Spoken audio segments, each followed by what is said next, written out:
Assalamualaikum warahmatullahi wabarakatuh. Tabi pun, saya Francisca Ika Purnamasari dari UPT SDN 6 Tulang Bawang Tengah, calon guru penggerak Angkatan 8 Kabupaten Tulang Bawang Barat, akan melaksanakan percakapan pra-observasi yang dilanjutkan observasi dan kemudian pasca observasi bersama pengajar praktik.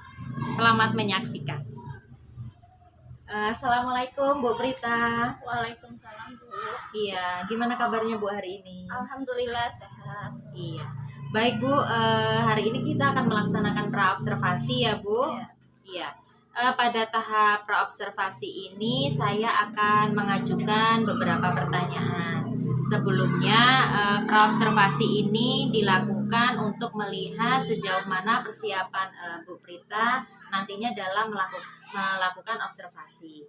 Nah, pertanyaan yang akan saya ajukan ini yang pertama berkaitan dengan tujuan ya Bu. Jadi tujuan pembelajaran Ibu nantinya ini apa Bu?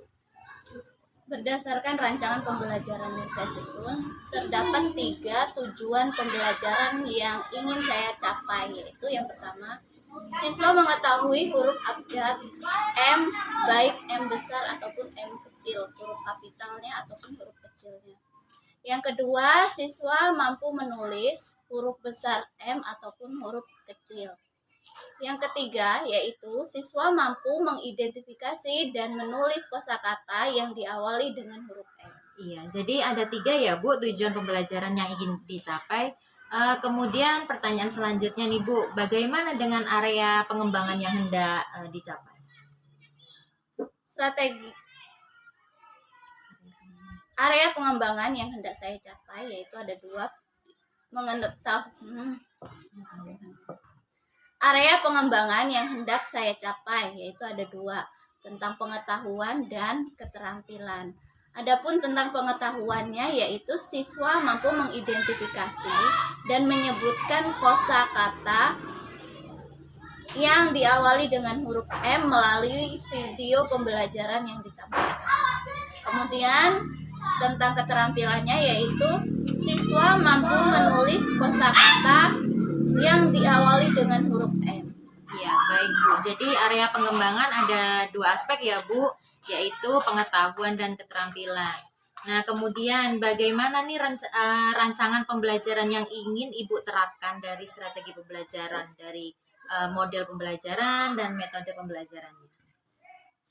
Strategi pembelajaran yang ingin saya terapkan yaitu pembelajaran berdiferensiasi dengan melihat kesiapan murid dan terintegrasi pada kompetensi sosial emosional.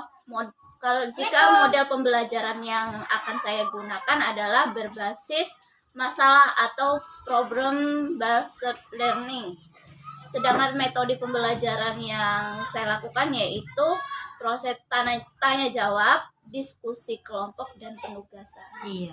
Jadi strategi pembelajaran yang digunakan adalah pembelajaran berdiferensiasi yang terintegrasi dengan KSE ya Bu. Ya. Kemudian model pembelajaran yaitu PBL.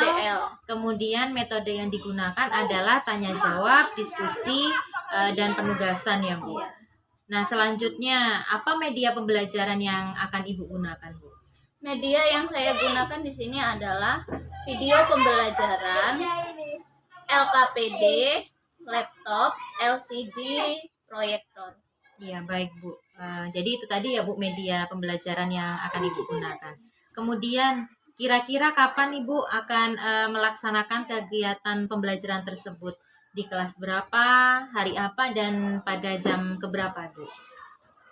Kegiatan pembelajaran ini saya melaksanakan di kelas 1 pada hari Sabtu, materi bahasa Indonesia dengan kesiapan yang matang tentunya. Oh iya.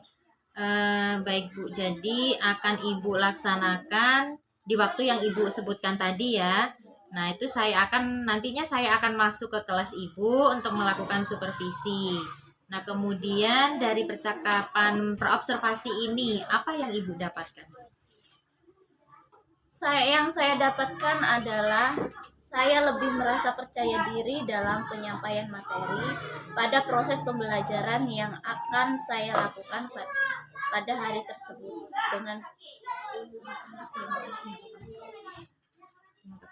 dengan persiapan yang matang tentunya. Oh iya. Jadi itu tadi ya Bu ya, yang Ibu rasakan, merasa percaya diri ya setelah melakukan praobservasi ini. Baik Bu, terima kasih atas waktunya. Kita dapat melakukan percakapan praobservasi ini. Kemudian di hari Sabtu ya Bu, nanti saya akan melakukan supervisi di kelas Ibu.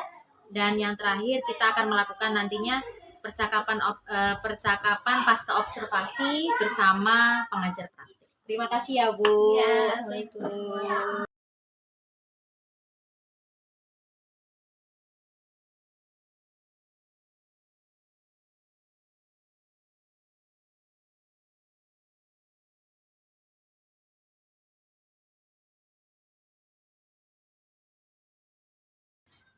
Assalamualaikum, selamat pagi Bu Prita. Waalaikumsalam. Iya, apa kabarnya Bu? Baik, Bu Prita, beberapa hari yang lalu kita sudah melakukan praobservasi ya Bu, dan juga saya juga melakukan observasi di kelas, dan hari ini kita akan melakukan percakapan pasca observasi ya Bu. Di mana percakapan pasca observasi ini bertujuan untuk mengevaluasi proses pembelajaran yang sudah Ibu lakukan. Baik Bu, saya akan mengajukan beberapa pertanyaan. Pertanyaan yang pertama yaitu bagaimana perasaan Ibu terkait dengan observasi kelas yang sudah berlangsung? Awalnya saya gugup, cuman lama kelamaan proses pembelajaran berjalan dengan lancar dan baik. Alhamdulillah. Iya, jadi alhamdulillah ya Bu, berjalan dengan lancar dan baik. Jadi kemudian pertanyaan yang kedua, boleh diceritakan kembali Bu terkait area pengembangan yang dicapai dan bagaimana langkah-langkahnya? Langkah-langkahnya tentu saya membuat rencana pembelajaran dan area pengembangan yang dicapai adalah pengetahuan dan keterampilan. Mengenai pengetahuan, yaitu siswa mampu mengidentifikasi dan menyebutkan kosakata yang berawalan dari huruf M melalui video pembelajaran yang ditayangkan. Kemudian melalui keterampilannya siswa dapat menuliskan kosakata yang diawali dengan huruf M melalui video yang sudah disimak bareng-bareng. Jadi ada dua ya Bu ya, area pengembangannya yaitu pengetahuan dan keterampilan. Nah ini kemudian Bu, menurutnya Bu Prita, sejauh mana pencapaian atau keberhasilan area pengembangan yang sudah disampaikan? Menurut saya sudah berjalan dengan baik, namun pasti masih ada kekurangan. Nah, jadi sudah berjalan dengan baik, namun masih ada kekurangan ya Bu. Jadi menurut Bu Prita, apa kekurangan atau hambatan Bu Prita selama proses pembelajaran di kelas? Kekurangan atau hambatannya adalah terdapat beberapa anak yang kurang aktif tidak mau terlibat dalam proses pembelajaran. Jadi menurut Ibu ini ada beberapa anak yang tidak mau terlibat dalam proses pembelajaran. Nah, jadi menurut Bu Prita, mengapa hambatan tersebut bisa terjadi? Menurut saya dalam pembagian kelompok dengan jumlah siswa yang cukup banyak, saya akan menggunakan pendekatan dengan minat daya belajar siswa, yaitu visual, auditory, dan kinestetik, sehingga anak nyaman belajar dalam proses belajar yang di kelas sesuai dengan gaya belajar mereka. Iya. Baik Bu, jadi itu tadi adalah rencana tindak lanjutnya ya Bu untuk kedepannya disesuaikan dengan gaya belajarnya sehingga anak-anak itu bisa nyaman dalam proses pembelajaran. Dengan rencananya Bu Prita tadi, mudah-mudahan apa yang Ibu rencanakan dapat terrealisasikan dengan baik dan memberikan proses pembelajaran yang lebih baik dari proses pembelajaran yang sebelumnya ya Bu ya. Saya tunggu cerita selanjutnya ya Bu.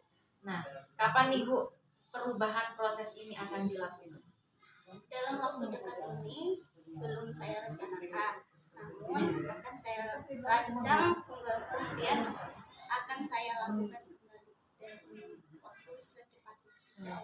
Ya, baik Bu. Jadi akan segera direncanakan ya Bu, kemudian dilaksanakan secepatnya. Ya, terima kasih ya Bu Prita atas jawaban-jawabannya. Mudah-mudahan rencana Bu Prita dapat terrealisasikan dengan baik.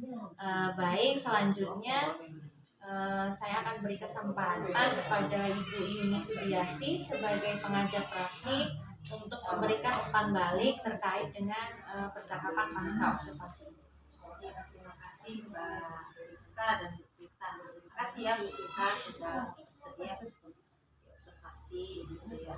Nanti Mbak Siska ini adalah CGP ya yang sedang menjalani proses hingga sudah lewat dari laporan empat. Dimana salah satu tugas yang harus diunggah dalam melakukan supervisi akademik terhadap rekan sejawat. Nah, umpan balik yang saya bisa berikan, jika ada masukan mungkin ya Bu ya, ada masukan terkait dengan ketika Ibu di kelas ini sudah diobservasi, nah ini mohon untuk bisa diterima tetapi bukan mentah-mentah. Nah, nanti ketika kita menerima mentah-mentah ini mungkin sudah yang dikatakan Bu Siska itu benar semua atau saya salah semua itu tidak. Karena kita juga sama-sama sedang belajar. Bu Siska juga belajar dari Bu Prita, Bu Prita juga belajar dari Bu Siska. Jadi mudah-mudahan nanti akan ada peningkatan, akan ada perbaikan.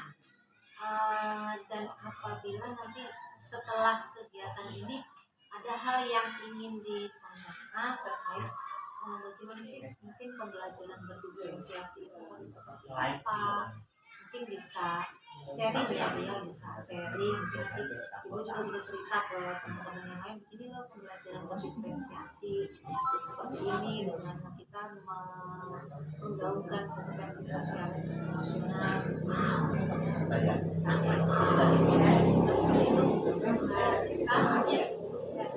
Baik, terima kasih ya Bu Yuni.